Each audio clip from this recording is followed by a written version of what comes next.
इस बार दिवाली पर सूर्य ग्रहण का साया है। ऐसे में कई सवाल हमारे मन में है। इस बार ग्रहण वाली दिवाली कैसे मनेगी? क्या कुछ सावधानियां हमें रखने की जरूरत है? ग्रहण का काल क्या है? इसके साथ ही सूतक काल को लेकर भी कई सवाल आपके मन में उठ रहे होंगे।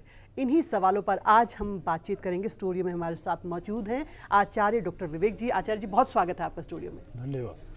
और सवालों की शुरुआत करते हैं आपके ज़रिए दिवाली की शुभकामनाओं के साथ। सबसे पहले हम जानना चाहेंगे कि इस बार लोगों के मन में सवाल है कि दिवाली पर सूर्य ग्रहण का साया है, क्या हमें इससे डरने की ज़रूरत है और इसके मायने क्या है? अब मैं शारदा जी, आपके प्रश्न का उत्तर देने से पहले अपने दर्शकों को दीपावली की, धनतेरस की और आने वाली गोवर्धन पूजा की और भैया दूज की बहुत बहुत बधाई देना चाहता हूँ। और दूसरा प्रश्न आपका ये है, जो आपने प्रश्न किया पहला और दूसरा दोनों मिलाकर, कि दिवाली पर ग्रहण का क्या प्रभाव है। तो मैं सभी दर्शकों को ये बताना चाहूँगा कि दीपावली का जो त्यौहार है वो तो 24 तारीख को मनाएंगे, कल मनाएंगे, और जो ग्रहण है वो 25 तारीख को है। तो अगर इस तरह हम देखें, घटनाक्रम को देखें, तो दीपावली का जो त्यौहार है वो पहले मनाया जा रहा है और ग्रहण का प्रभाव जो है वो अगले दिन है, 25 तारीख को है।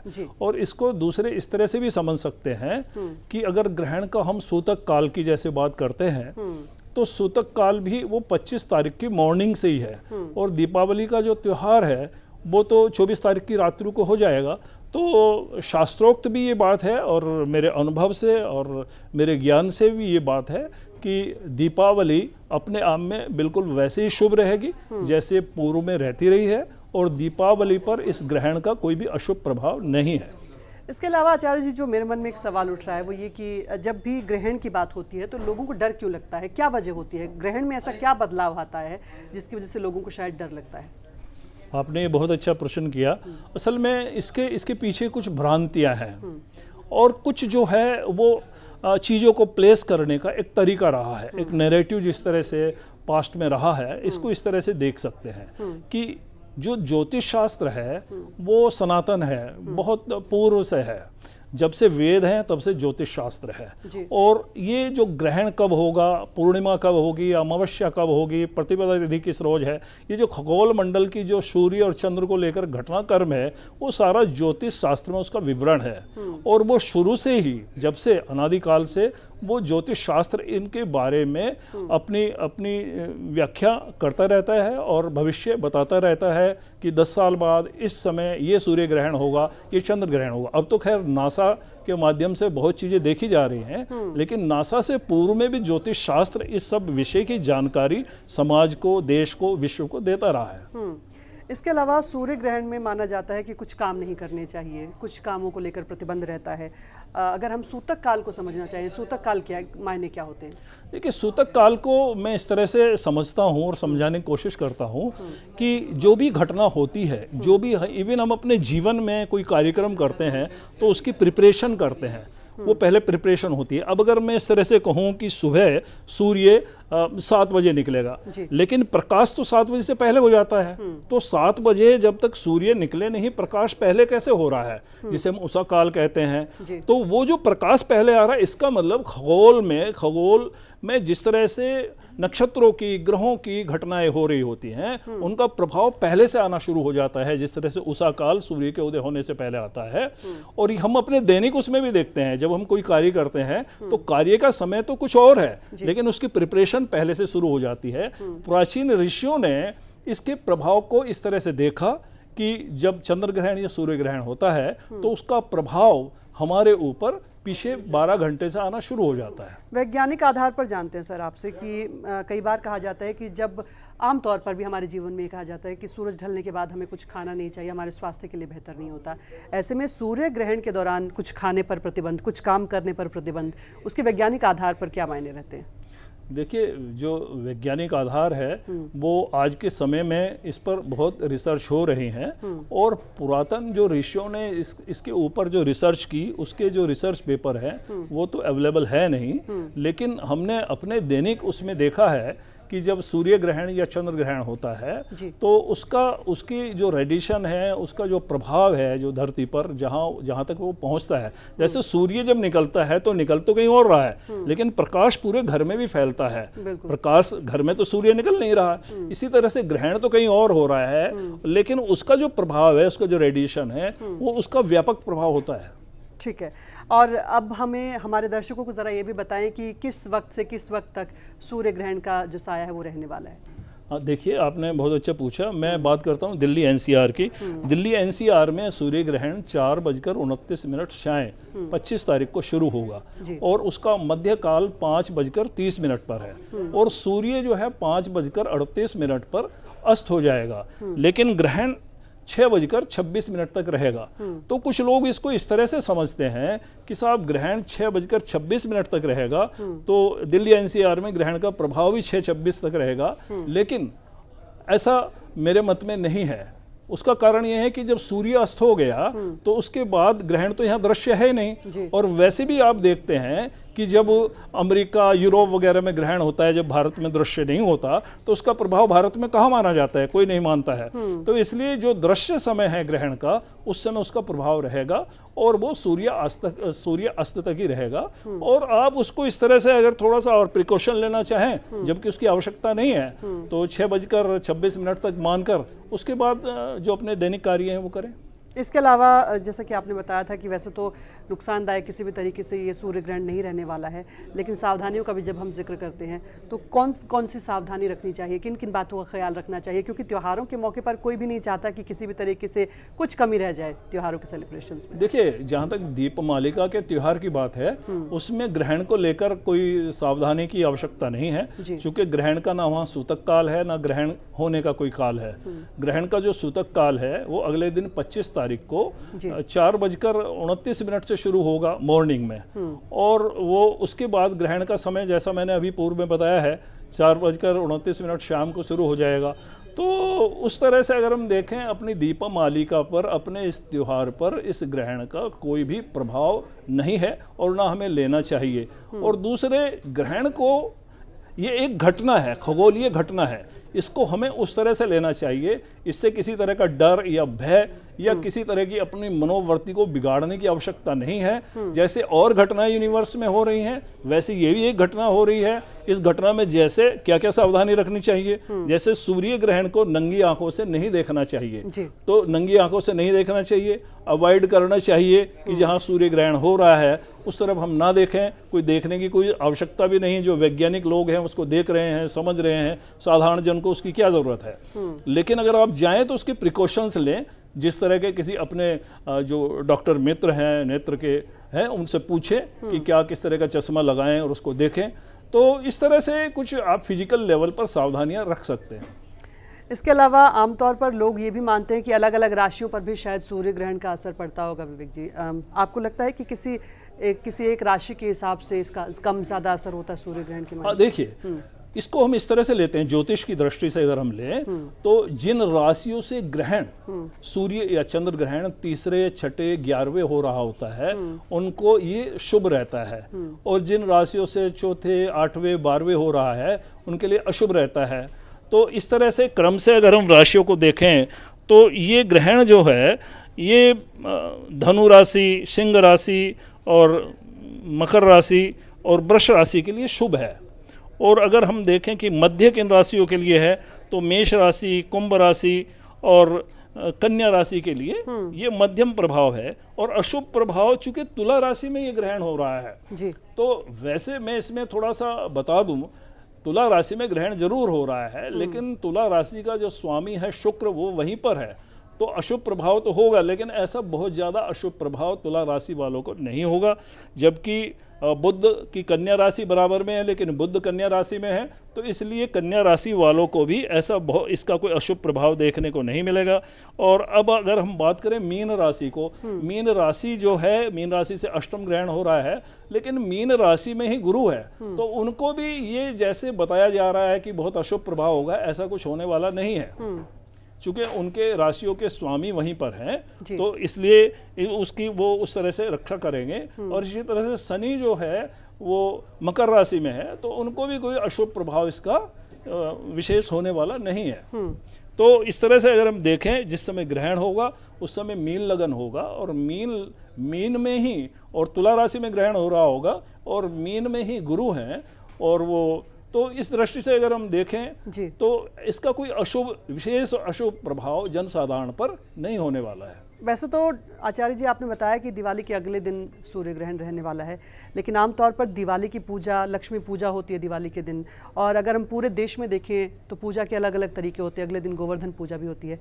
क्या पूजा पर किसी तरीके से सूर्य ग्रहण के अलग मायने हो जाएंगे?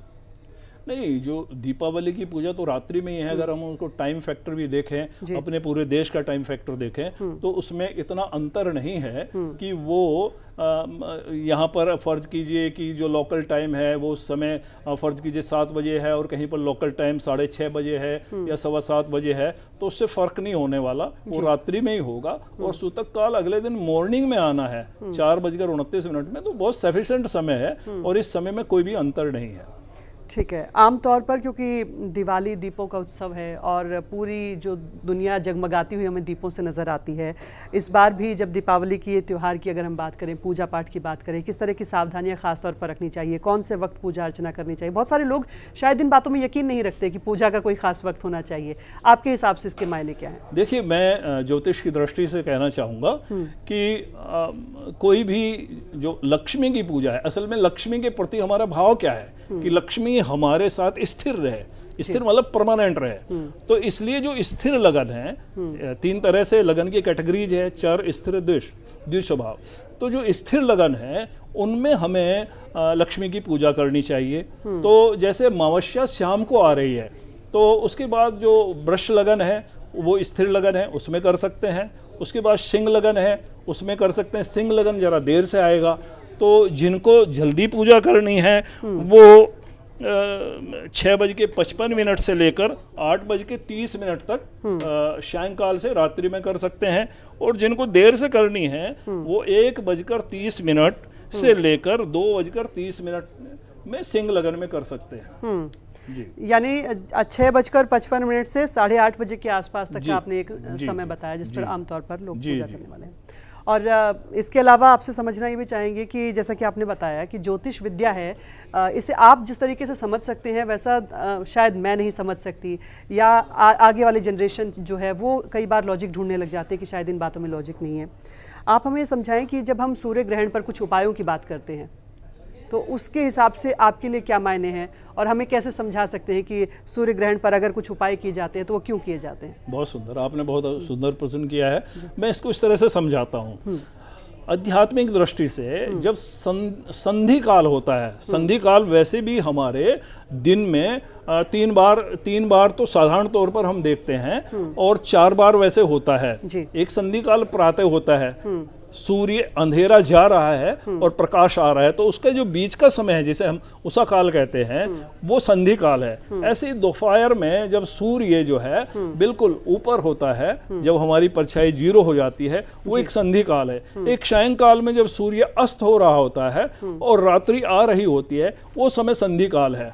ऐसे ही रात्रि में एक काल होता है, वो भी संधि काल होता है, जब रात्रि जा रही होती है और प्रकाश की बेला का प्रभाव आना शुरू हो जाता है। तो ये 4 समय हैं, और एक ग्रहण का समय है। ग्रहण में भी ऐसा ही हो रहा होता है कि सूर्य जो है या चंद्रमा जो है वो कवर हो रहा है, अस्त हो रहा है और फिर से प्रकट हो रहा है, संधि काल है। तो संधि काल में ऐसा पाया गया है, ऐसा बहुत लोगों ने रिसर्च से भी देखा और शास्त्रों में भी इसका बहुत विस्तार से विवरण है कि अगर हम कुछ भी कार्य करते हैं तो वो सिद्ध हो जाता है, उसे बार बार करने की आवश्यकता नहीं पड़ती। या हम कोई पूजा अर्चना करें, किसी मंत्र का जाप करें, कोई रिसर्च करें, कुछ भी करें, तो उसमें स्थिरता आ जाती है और वो शुभ रहता है। वैसे तो अभी आपने सूर्य और चंद्रमा को कवर करने की जो बात कही, उससे मुझे चंद्र ग्रहण का भी जिक्र याद आया, क्योंकि बताया जा रहा है कि देव दिवाली पर चंद्र ग्रहण रहने वाला है। उसके भी जरा मायने हमें समझाएं हमारे दर्शकों। देखिए, वैसे पूर्व काल में जब भी ऐसा अनुभव में आया है, जब एक ही महीने में चंद्र और सूर्य ग्रहण दोनों दर्शित होते हैं, तो उसका मास पर बड़ा अशुभ प्रभाव देखा गया है। और वैसे भी आज का जो समय चल रहा है पृथ्वी पर वो कोई अशुभ समय ही है, बहुत शुभ समय नहीं है। वार हो रही है, हिंसा हो रही है, लोग मर रहे हैं, तो ये तो पहले से ऐसा हो रहा है। और अब ये चंद्र ग्रहण सूर्य ग्रहण को इस दृष्टि से भी ज्योतिष में देखा गया है कि जब ये दोनों ग्रहण एक माह में होते हैं तो विशेष आपदा आने की संभावना रहती है। वो एक सामूहिक दृष्टि से होती है। जी बिल्कुल। और इसके अलावा क्योंकि आपने बताया कि हर साल लोग जो है दीपावली पर मैंने देखा है कि इतने सालों में कई रिवाज बदलते जाते हैं। चाहे हम धनतेरस की बात करें, कुछ खरीदारी होनी चाहिए तभी घर में लक्ष्मी आती है, तो कुछ लोगों का ये भी तर्क रहता है कि अगर हम कुछ खरीदारी करते हैं तो हमारी लक्ष्मी जा रही होती है, उससे आएगी कैसे? इसके मायने जरा आपने देखिए, धनतेरस को जो है असल में धनतेरस को कई तरह से देखा जाता है। एक तो इस तरह से देखा जाता है कि भाई लक्ष्मी जो है, लक्ष्मी को ये जो सोना है चांदी है इस धातु में माना जाता है इसका निवास जी। तो हम लक्ष्मी को ला रहे हैं और वो हमारे यहाँ स्थिर में आ रही है तो अपने आप को मल्टीप्लाई करेगी, इसलिए हम उनको लाते हैं, इसलिए खर्च करते हैं। इसके पीछे तर्क ये है। तो वो जो खर्चा हो रहा है, किसी को भी अपने यहाँ हम लाते हैं तो उसमें देखिए ना, उसकी आवभगत करनी है तो खर्चा तो होता ही है। आप कोई गेस्ट बुलाएंगे या आप किसी वीआईपी को बुलाएंगे या उससे कोई लाभ लेना चाहते हैं तो उसके यहाँ जाएंगे, गिफ्ट देंगे, खर्चा तो होगा ही होगा, लेकिन वो सब खर्च करने से आपको लाभ कितना हो रहा है वो मायने रखता है। बिल्कुल, यानी उसके लिए शायद एक अलग समझ की जरूरत है। और इसके साथ ही जब हम दीपावली पूजा की बात कर रहे थे तो मैं गोवर्धन पूजा का भी जिक्र करना चाहूंगी। गोवर्धन पूजा भी अलग अलग हिस्सों में अलग अलग तरीके से होती है। हम बात करें हरियाणा पंजाब की तो अलग तरीके से होगी, यूपी में शायद थोड़ा अलग तरीके से होगी। फसलों से जोड़कर भी उसे देखा जाता है, यानी एक अलग तरीके से समृद्धि से भी ये जो वक्त है दीपावली का और फसलों से जोड़कर इसे देखते हैं। आपका क्या मानना है कि अगर हम गोवर्धन पूजा में कुछ खास तरीके से उपाय कर सकते हैं या फिर किसानों के लिए कुछ फायदे के आप टिप्स दे सकते हैं अपनी भाषा में? देखिए, जो विशेष जो प्रभाव है गोवर्धन पूजा का, जो प्रचलन शुरू हुआ है वो भगवान कृष्ण के द्वारा शुरू हुआ है द्वापर युग से। और उन्होंने चूँकि उस समय के जो वहाँ के लोग थे, किसान थे या वहाँ के रहने वाले लोग थे, वो हर वर्ष जो है इंद्र की पूजा करते थे। इंद्र की पूजा किस लिए करते थे कि वो ठीक समय पर वर्षा करे और उनकी फसलें अच्छी हों। तो लेकिन भगवान कृष्ण को ऐसा लगा कि मात्र इंद्र ही तो इसमें सब कुछ है नहीं, तो प्रकृति की भी पूजा की जाए। गोवर्धन पूजा से अर्थ है प्रकृति की पूजा करना, और प्रकृति को विस्तार में हमें व्यापक स्वरूप में लेना चाहिए और प्रकृति को उस तरह से हमें उसकी आराधना करनी चाहिए। और प्रकृति की आराधना से अर्थ इतना है कि उसकी देखरेख, उसके प्रति हमारी समझ बेहतर हो और उससे ताकि अच्छा प्रभाव हमारे जीवन में आ पाए। आचार्य जी, ये तो आपने बहुत खूबसूरत बात कही कि प्रकृति की पूजा होनी चाहिए। और हम देखते हैं कि हमारे त्योहारों में, चाहे आगे अब छठ पूजा में भी देखेंगे, प्रकृति पूजा से खास तौर पर जुड़ाव होता है और यही आपने गोवर्धन पूजा से भी बताया। और जब बात प्रकृति की होती है तो सूर्य ग्रहण, चंद्र ग्रहण भी इसी की एक प्रोसेस में आते हैं। अंत में हमारे दर्शकों को एक बार फिर से बताएं कि जो लोग दिवाली पूजा को और दिवाली को चंद्र ग्रहण और सूर्य ग्रहण के साए में देख रहे हैं, उनके लिए आप क्या कहना चाहेंगे? बिल्कुल, आप जो है निश्चिंत हो जाएं और अपने आप के अपने अंदर आनंद का अनुभव करें कि इस दीपावली पर, इस दिवाली पर, इस लक्ष्मी पूजा पर, इस गणेश पूजा पर कोई भी अशुभ प्रभाव नहीं है। ये शुभ प्रभाव है और इसमें शुभ प्रभाव का ही आनंद लें और अपने मन में देखिए प्रभाव जो है।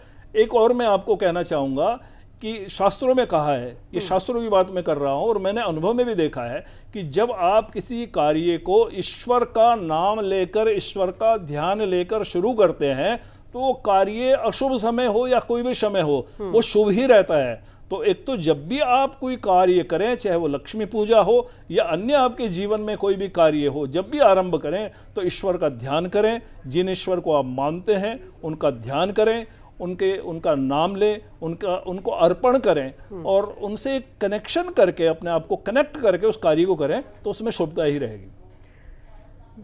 आचार्य जी, आपने इतने खूबसूरत, इतने सरल शब्दों में हमें और हमारे दर्शकों को यह समझा दिया कि क्या सूतक के मायने होते हैं, क्या सूर्य ग्रहण के मायने होते हैं और कैसे इससे डरने की जरूरत नहीं है। आपका बहुत बहुत शुक्रिया, आप स्टूडियो में हमारे साथ मौजूद रहे, आपने तमाम सवालों के जवाब भी दिए, हमारे दर्शकों की कम से कम दुविधा दूर करती। बहुत बहुत शुक्रिया। आपका भी बहुत बहुत धन्यवाद और दर्शकों आपका भी बहुत बहुत धन्यवाद। बिल्कुल, और इसी के साथ हम अपने दर्शकों को कहना चाहेंगे कि किसी भी तरीके से सूर्य ग्रहण के नाम से घबराने की जरूरत नहीं है, जैसा कि आचार्य जी ने हमें बताया। और आप अपने सच्चे मन से अपनी दीपावली की पूजा भी कर सकते हैं और खुशियों के इस त्योहार पर खुश रहें, अपने परिवार के साथ खुशियां मनाएं। सूर्य समाचार की ओर से भी आप सभी को दीपावली की हार्दिक शुभकामनाएं। नमस्कार।